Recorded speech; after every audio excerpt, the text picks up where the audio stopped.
Now, why would anybody be interested in the new Black Panther movement over in Russia?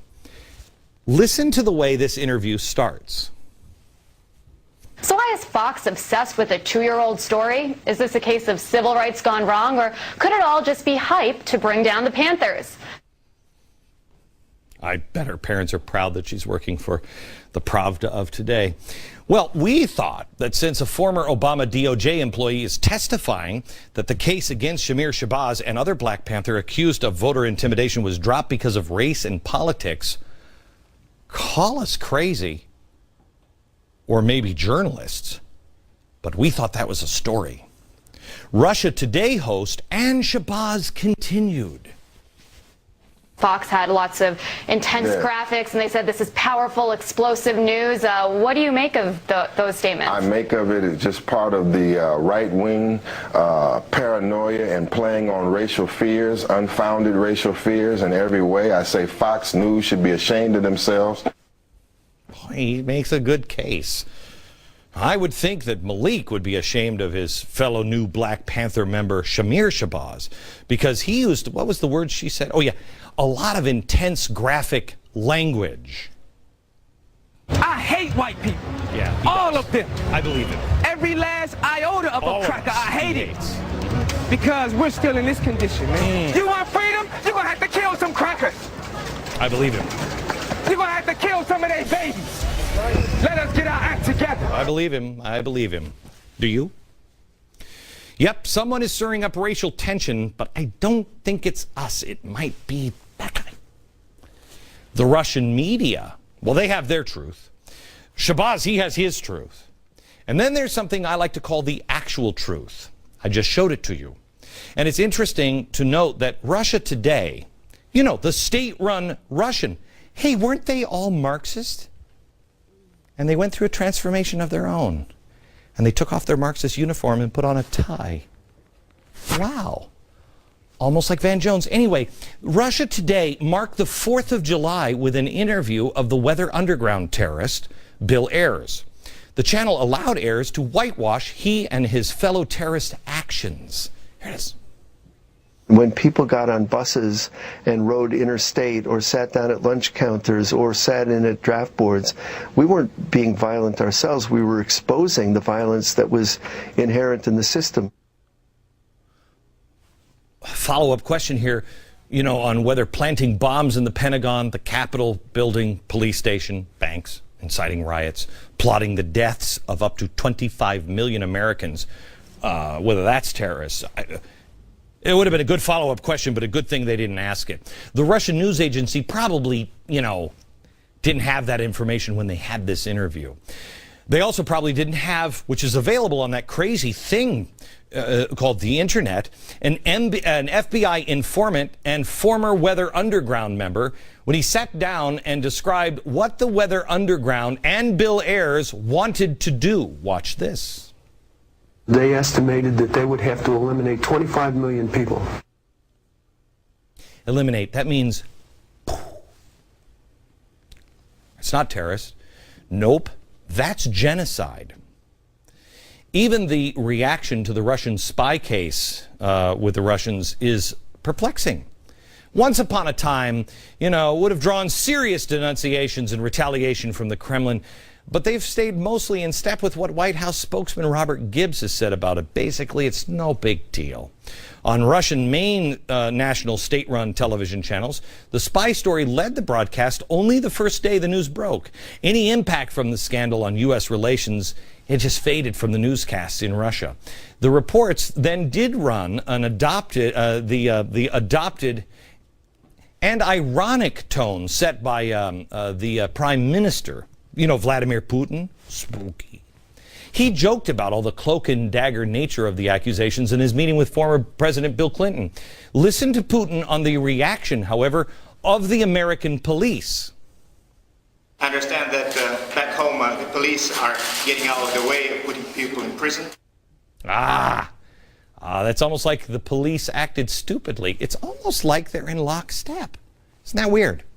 Listen to our mainstream media, and you might think that all the FBI caught was, oh, I don't know, maybe a Victoria's Secret supermodel Because that's all I see is how hot that one was. Oh, that's great. Is there anything more than that? Since when do Russian news agencies side with the American administration? Not the American people. They used to tell us that the American people were good, but the administration was bad. Now the Russian agencies are telling us that the American people are bad, but the administration is good.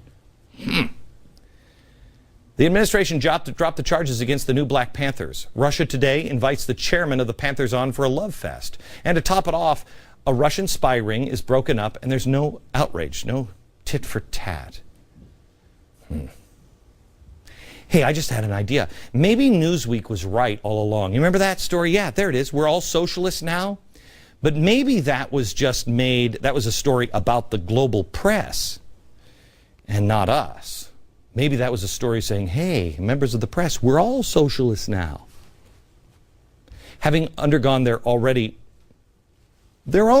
this is weird, fundamental transformation in Russia. Could it be that the Russian media and the hierarchy are now content to aid and abet, or maybe just sit back and enjoy the view as they witness our fundamental transformation? Okay, quiz time. Do you know what the Black Robe Regiment is? Do you know the role they played in the American Revolution? Buzz. Time's up. Go to glennbeck.com/BeckU and sign up now. Take the course Faith 101. It's the summer of restoration. Don't get left behind.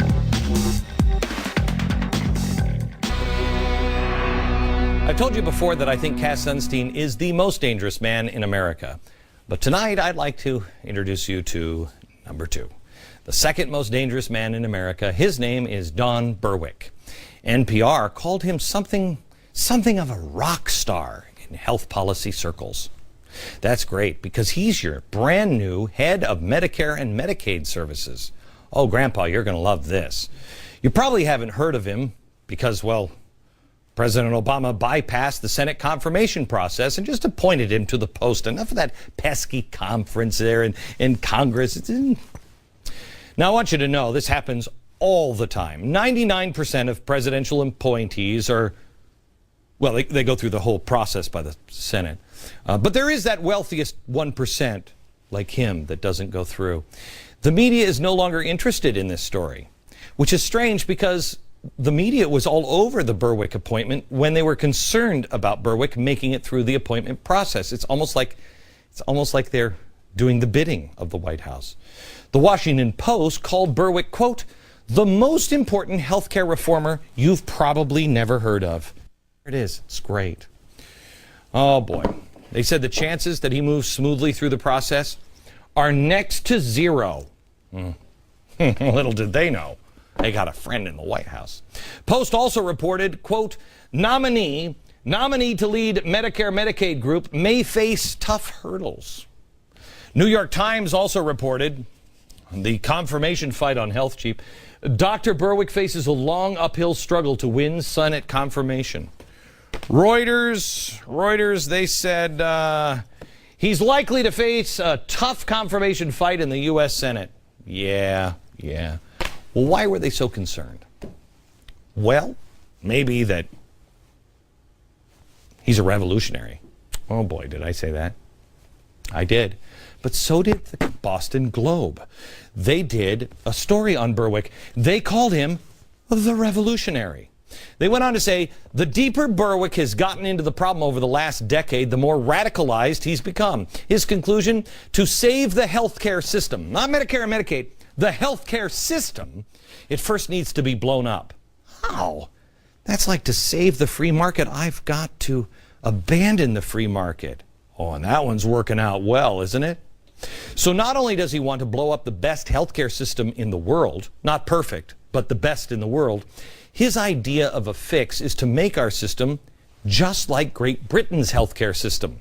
He says he is, quote, in love with NHS.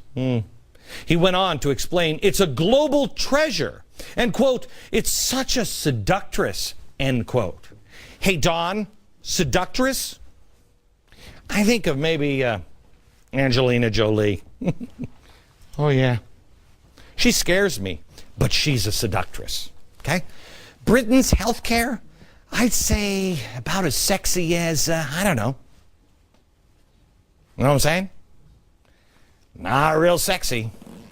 Unless you define seductress as pregnant woman being forced to give birth in a hospital corridor. Yeah, that's right. Yeah. After being turned away from 2 other hospitals when they go into labor, like Emma Johnson at the Princess Royal Hospital. Or, if you think you're turned on by this story, think how aroused you're going to be about the story of a 22-year-old man who died of thirst at St. George's Hospital in South London after being neglected by the staff. He called for help. When emergency personnel arrived, they were told by the hospital staff that he was fine. He wasn't.